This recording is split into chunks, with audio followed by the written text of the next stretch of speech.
Hi my YouTube viewers, আজকে তোমাদের জন্য নিয়ে এসেছি উড়িষ্যার খুবই একটা ট্র্যাডিশনাল ইজি রেসিপি দহি বেগুন।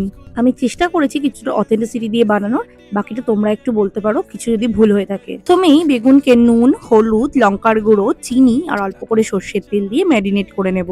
কড়াইতে সর্ষের তেল এখানে গরম করে নিয়ে বেগুনগুলোকে বেশ করে ভেজে নিতে হবে। আমি এখানে গোল গোল করে বেগুন কেটেছি, তোমরা চাইলে লম্বা করেও বেগুনগুলোকে কেটে নিতে পারো। বেগুন ভাজা হতে হতে আমি এখানে দইটাকে ফেটিয়ে নিয়েছি। এর মধ্যে আমার বেগুন ভাজাও হয়ে গেছে। ফ্যাটানো দইয়ে ধনের গুঁড়ো, জিরের গুঁড়ো, লবণ আর কিছুটা লাল লঙ্কার গুঁড়ো দিয়ে নিয়েছি। এবার সেই দইয়ে ভেজে রাখা বেগুনগুলোকে দিয়ে দেব। কড়াইতে সর্ষের তেল দিয়ে তাতে শুকনো লঙ্কা ফোড়ন দেবো, দিয়ে দেবো কিছুটা কারি পাতা, কিছুটা সর্ষে আর কিছুটা লাল লঙ্কার গুঁড়ো। ঠিক এরকম ভাবে একটা ছক দিয়ে নিতে হবে। এবার দইয়ের সাথে বেগুনটাকে মিশিয়ে নিলেই তৈরি হয়ে যাবে উড়িষ্যার ফেমাস দই বেগুন। চলো এবার তোমরাও আমার চ্যানেলটাকে ঝটঝট সাবস্ক্রাইব করে দাও, লাইক কমেন্ট করতে কিন্তু ভুলবে না। Till then tata.